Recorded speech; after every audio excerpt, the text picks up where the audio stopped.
Well, good morning, everybody, for the Sunday morning Let 'em Run wrap up show.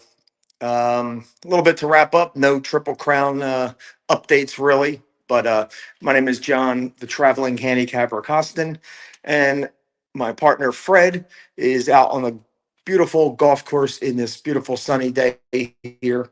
And I even checked in with Wadey, and he is in Florida on a golf course as well. Me, you can see I am stuck here painting right now. My daughter's new house, so helping her out as much as I can. Let's see the wrap up show, sponsored by Briz.com for all your handicapping needs. Appreciate Briz letting us use all their tools and weapons to attack the parimutuel game. And Cases Pork Roll and the Vape Shop on Route 33 for their continued support. Let's see. Today we're going to review yesterday's races. Start with Oaklawn in the Azeri, $1.25 million Azeri Stakes.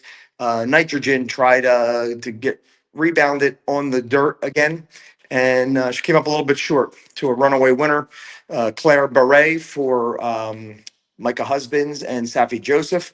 So Nitrogen, my guess is, might go back to the grass where she's so much better on the grass, but she did hold her own for quite a while on the dirt. So expect her to be on the grass in the near future for Belmont, or I'm sorry, Mark Cassidy. Um, let's see, going over to Keeneland yesterday, the two stake races, the Jenny Wiley, amazing finish. One came up the rail to just catch Sagesta, who looked like the winner, and then looked like she was in deep waters. And then she held gamely the one challenged. They hit the wire together, the longest photo, and it came up a dead heat. They ruled it a dead heat, but all over social media, you could see pictures of the dead heat. And people are squawking that the one in the photo that they showed is past the wire. That nose is in front a little bit from every photo that I saw. So, that's a tough pill to swallow if you had the, one. For me,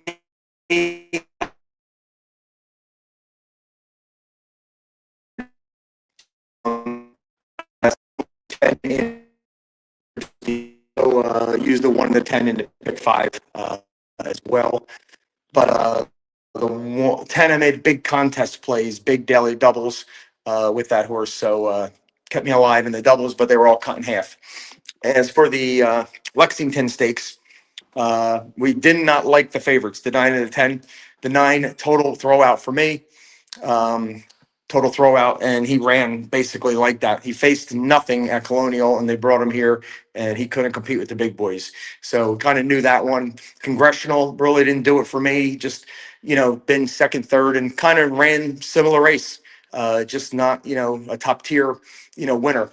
So I took my shot with the 1 and the 7 in that race. Loved the 7 after more I looked at it, stretching out, top of the stretch. Looked like a winner, possibly.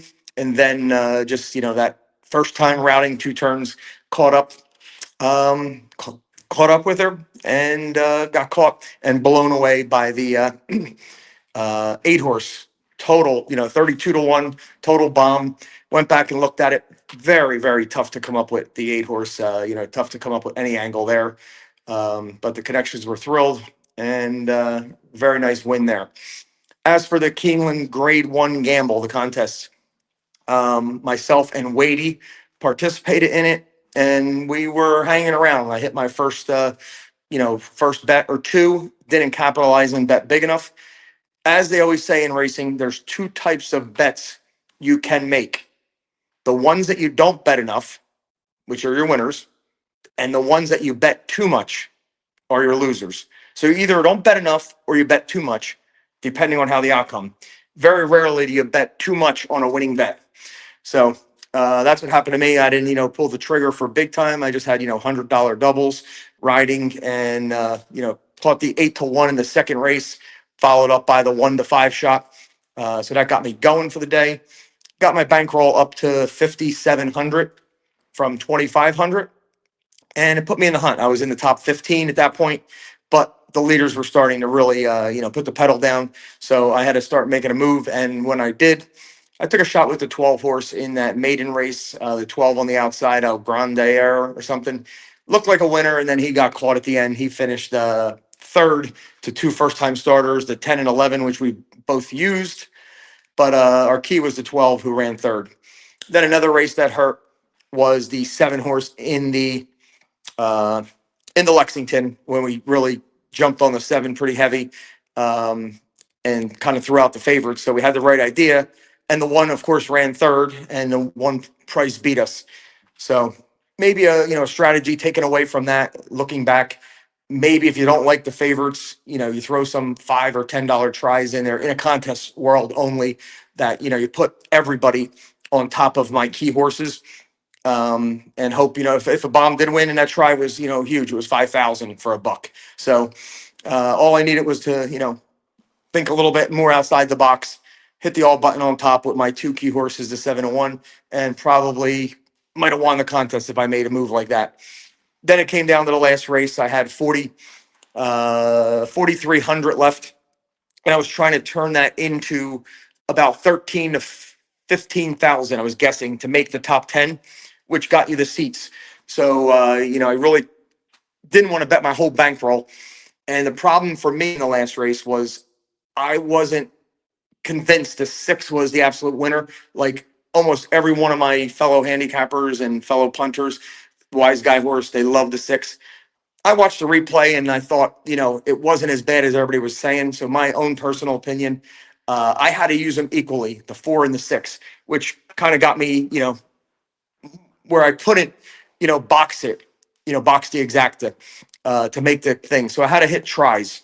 And with the tries with the 11 horse, the Chad Brown first time starter, there would have been the 3 chalk, which is what came in. I wound up having $100 trifecta on it. It paid $14, so 1,400. I got my money back for the race, but I needed the 8 horse who ran fourth. He was 13-1.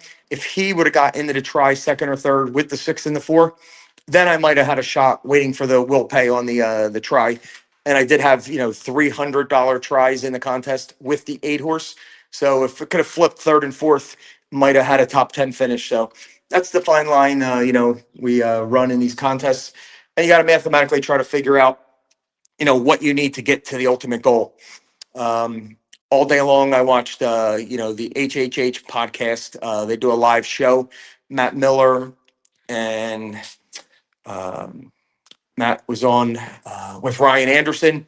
Two of them did a great show on strategy for the contest. You had Howard on there live from Keeneland, paddock updates, post-parade updates, in the room, talking strategy.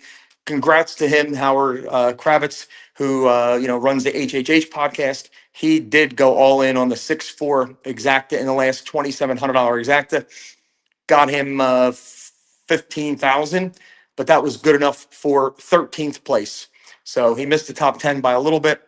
But that's what you got to have: conviction in the contest, and then your best opinion, you got to go lay it all in. Me, I didn't have that conviction on the 6. I had to go equally 4-6. I couldn't decide. So that put me in a little bit of a bind of what I could do. So a lot of tournament strategy, going on.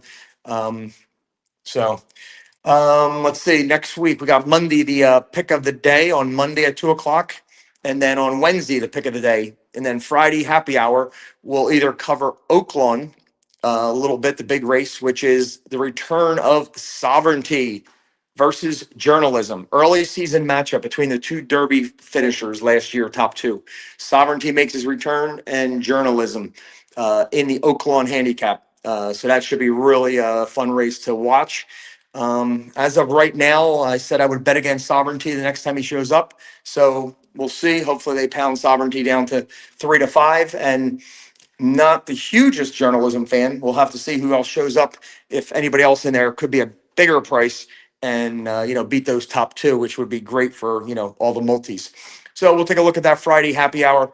And I'm sure Saturday might cover the Oaklawn late pick 5, because it'll be a great one with the Oaklawn handicap. Keeneland doesn't have any major stake races. So maybe Friday we'll cover, the big race at Keeneland. And then Saturday we'll focus on the Oaklawn, the late pick 5 over there. So And Friday, maybe we'll try to dive into some derby talk, maybe some long shots that we think maybe could hit the board underneath in your supers. So, with that, it's been about 10 minutes. They're out there golfing, enjoying themselves. Let me get back to painting here, getting this wrapped up. So, thanks for joining. And we will see you on Monday, 2 o'clock, for the pick of the day. Brisnet, pick of the day on Monday. Thanks, guys. Let them run.